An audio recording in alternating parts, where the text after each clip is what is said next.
apparently a potato famine caused the manifestation of a headless horseman. Not two things you'd ordinarily associate together, and yet here we are. Oh, and we're also going to be hearing a ghost story today, so make sure you stick around to the end of the video to hear that.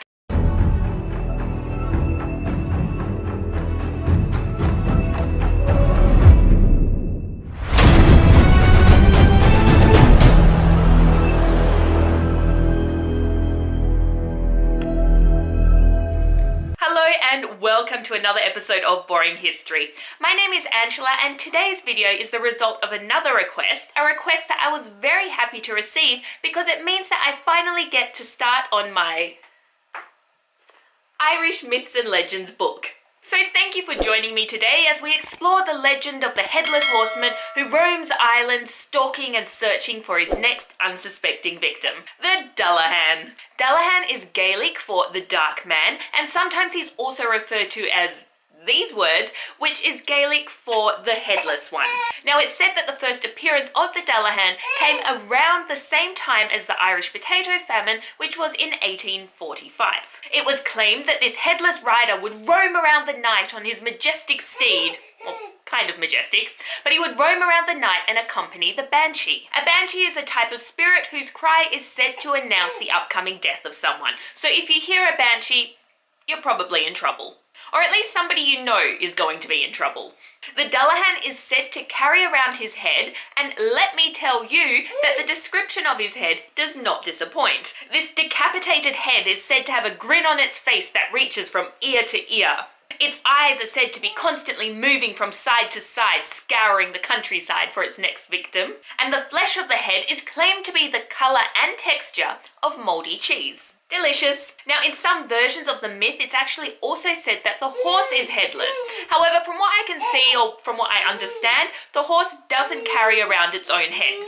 The third version, I guess, of the Dullahan's appearance is more along the lines of a death coach. So instead of a simple horse, our dear headless rider sits atop a carriage that is apparently made of human thigh bones.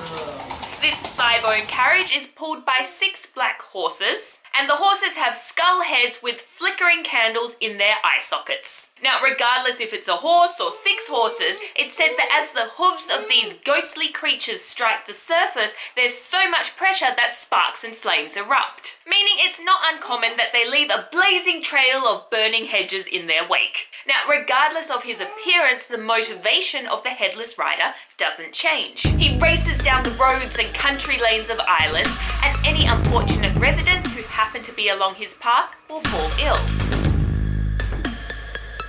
Or if you want the less brutal version of the myth, sometimes it's just said that he carries the news of impending death. If you ever hear a Dullahan calling out your name, you're in for a lot of trouble because the sound of your name on his lips will cause your soul to be sucked out from your body and you'll instantly drop dead. And finally, it's said that wherever the headless rider comes to a stop is where somebody is destined to die. The Dullahan carries a bull whip, or sometimes it's claimed to be a whip made of human backbones. And if anyone happens to be out for a late night stroll and they happen to see him, well, he uses that whip to flick out their eyes. Now, some sources claim that he does that because he himself has bad eyesight, so essentially he's just having a bit of a hissy fit. But as we'll see a bit further down the track, this explanation doesn't exactly align with all versions of the myth. Now, if a Dullahan happens to be in a good mood when you come across him, something that he likes to do if he's not in the mood to kill someone is throw buckets of blood at people. And I guess if you're going to have to choose between getting killed, having your eyes flicked out, or covered in a bit of blood, well, the latter is probably the best option. Alright, so let's move on to a more obvious question. Why is the Dullahan headless? Well, apparently he used to just be a normal guy on a horse. Until one night he fell from his horse and his horse stepped on his neck with such force that his head was severed from the rest of his body. Other versions of the myth claim that the headless rider was a soldier in a previous life and his head had been blown off during battle. Either way, it's not all bad losing your head, because it's claimed that when the Dullahan lifts up his head above his body, he can see for miles and miles and miles, even in the pitch dark. Now, if you're wanting to defend yourself against this rider, you're kind of out of luck because there's not a lot you can do to defend yourself once he has his eyes set on you. Although it has been suggested that the Dullahan is scared of gold, but as we're about to hear in this story, Not even gold can save you sometimes. So to finish off, we are going to hear a quick story courtesy of Michael Scott. Obviously, I'm paraphrasing, and I highly recommend, if you can find this book, to read it because he has some great stories. So does she. And just a quick warning, this story does get a teensy bit gruesome towards the end, so, you know, viewer discretion is advised. But if you're up for a good ghost story, let's continue. There once was a poacher named Jack O'Brien who lived all on his lonesome. His wife had left him and his children were all grown up and living lives of their own. One day, when Jack was in the forest doing a bit of poaching, he heard a twig snap, and so very gently he shrugged his bag off his shoulder and very quietly knelt on the cold, wet ground. He knew that if he was quiet and patient, his prey would eventually come to him. All he had to do was prepare his rifle and wait. He heard the crunching of leaves and the snapping of twigs as an animal moved through the forest around him. He couldn't be sure of what it was.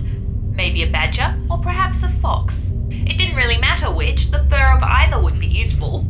He raised his weapon, expecting the animal to come through the trees at any moment. But instead, the crunching of the leaves appeared to fade into the distance. So he continued to wait. And every now and then, just as he was about to give up, he would hear the rustling and the sound of the animal again. The sun set and Jack found himself all alone in the dark. And slowly his mind began to recall all those tales and myths of the wood that he had heard during those late-night drinking sessions at the pub. Headless riders, missing children, and the shrieks of banshees. He shook himself and stood up. These were all just fairy tales. He was a grown man, for God's sake. He was also cold and hungry, so he decided to call it a night. On his way home, he took a slight detour to stop by one of the traps he had set. At least if he had managed to catch something, the entire day wouldn't be a waste. He reached the snare, but it was empty, so he bent down to readjust it. And he heard a sound, almost like footsteps, and he looked in the direction of the old mine. There was a light shining from it. His first thought was just to go home. He'd had a long day, and maybe his snare would catch something in the night, and then he could have a fresh start tomorrow. But then suddenly he remembered the stories of the mine that his father used to tell him, how gold nuggets that had been left there would glimmer in the moonlight. Surely it couldn't hurt to just have a quick look. Slowly he made his way towards the mine, and as he got closer he began to see the flickering of a red light. Was it the light of a torch? Had some other people decided to come and look for gold under the glimmering light of the moon? He made his way closer, slowly, silently placing his feet one after the other on the cold, damp leaves that littered the floor. And then he blinked, and he realized that the red torchlight was in fact two glowing eyes that had turned to look at him. The Dullahan. The creature came crashing through the forest towards him. It was dressed as a soldier, its uniform covered in blood and its head dangling by its side. He sat atop a headless horse, the color of bone. Jack turned and started to run. He stumbled over bushes and the branches of trees slashed at his skin. He looked back towards the Dullahan, but the creature was gaining ground, and the dangling head was beginning to change. It took on the shape of his children and then his wife, covered in bruises. Bruises that he had inflicted, actions he had purposely forgotten. And then slowly the image of his wife's head turned green and bloated. Rotting flesh was falling from the skull. His wife hadn't left him. He remembered dragging a heavy sack through the woods, droplets of red marking the path behind him. He remembered digging a hole and then returning to his empty house, all alone. He was exhausted, and the Dullahan continued towards him, calling out his name. Jack! Jack! I've come for you, Jack! Jack opened his mouth and screamed. And that was the end of Jack. Thank you so much for joining me today. I hope you've enjoyed this video. If you have, maybe consider subscribing because I've got many more stories coming up, and I look forward to sharing even more boring history with you in the future.